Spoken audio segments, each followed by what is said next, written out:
Over the years, Gibson Acoustic uses very distinctive bridges that are part of the design of the guitar. The most distinctive of which is on our Super Jumbo 200 from the 1930s, which is a mustache bridge. It's shaped like a mustache. There's hollow areas to it. Very difficult to put on an instrument. And that was put on the 1930s instrument, the SJ200. And we use it still today. It's like a piece of art. Another bridge that's very distinctive like that, that became part of the signature of the instrument itself, is on the Dove instrument. It's like two dove wings with inlaid doves.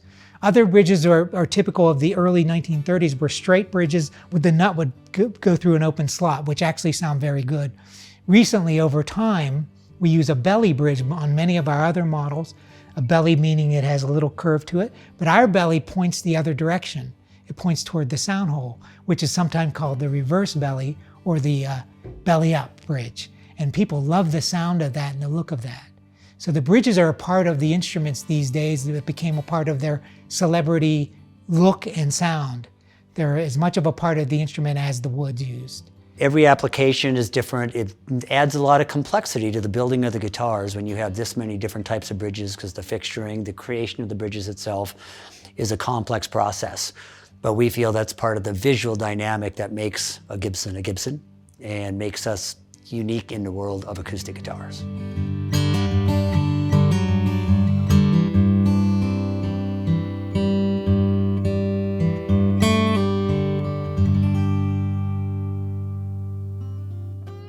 One thing that's unique about the Gibson line is the variety, the models we make, the different designs we have, the colors. We have so much fun with it. And one of the things that we do that makes us unique to our competition is the bridging. The styles of bridging, the application processes. So bridging is really important because it is for the intonation mainly, and also to help create the break angle.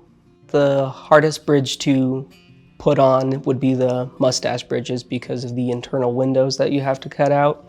If you slip during that process, it's just game over.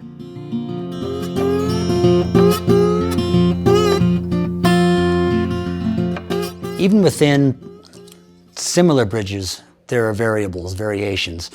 Our modern guitars get what we call a 2-bar mustache bridge, but in order to be historically accurate on some of our period J200s, we use what's called a 4-bar bridge, which is what was used back in the day. And it's a beautiful bridge with 4 mother of pearl bars versus the 2 on the modern style. One thing that we have historically done is match the wood species of the bridge to the fingerboard. So for example, if a guitar has a rosewood fingerboard, it's going to have a rosewood bridge. Ebony fingerboard will be an ebony bridge, etc., etc. Just gives for better visual consistency throughout the look of the instrument.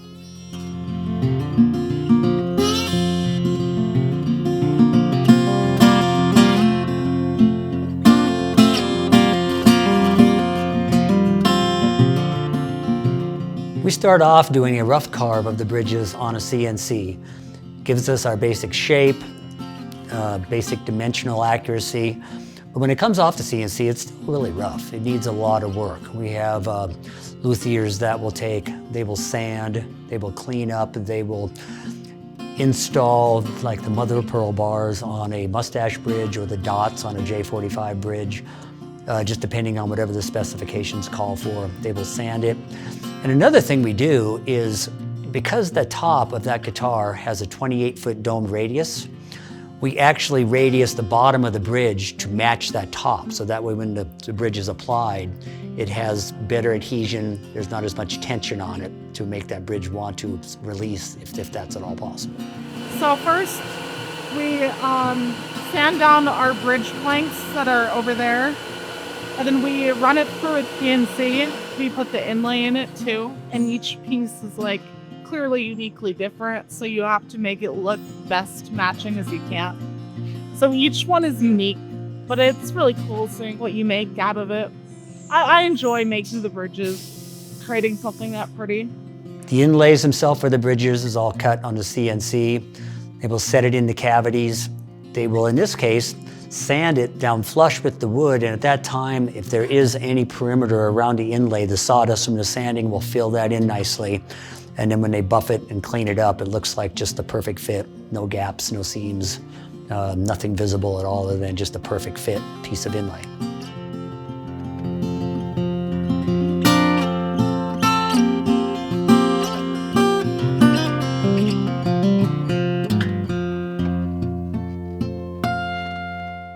When you utilize a dovetail neck joint, sometimes you can have very slight variances in the neck pitch as it applies to the body. In order to maintain the integrity of the saddle height and keep it consistent, we allow slight variations on the finished bridge height to adapt to the neck fit on the guitar.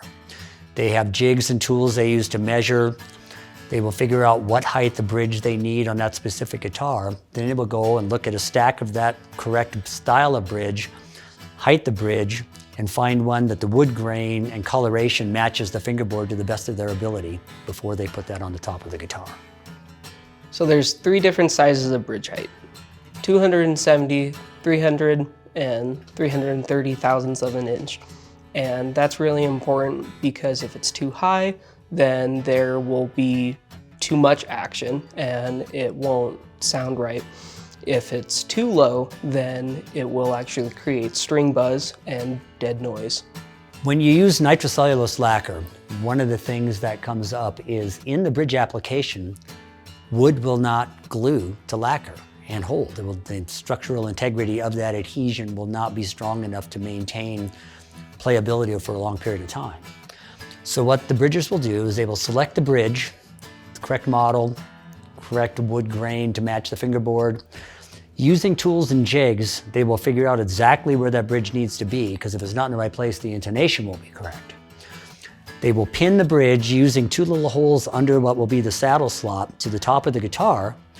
Then they will take an X-Acto blade and they will score around the exact footprint right where the bridge hits the lacquer. They will make a score. They will remove the bridge. They'll put a heat lamp just to soften up the lacquer just a little bit. Even though it's been rested, it still has some pliability to it at this early stage of its life. And they will peel the lacquer up under the exact footprint of that bridge. You look at a Gibson guitar, it looks like the lacquer just continues right underneath, but it actually terminates right at that bridge edge.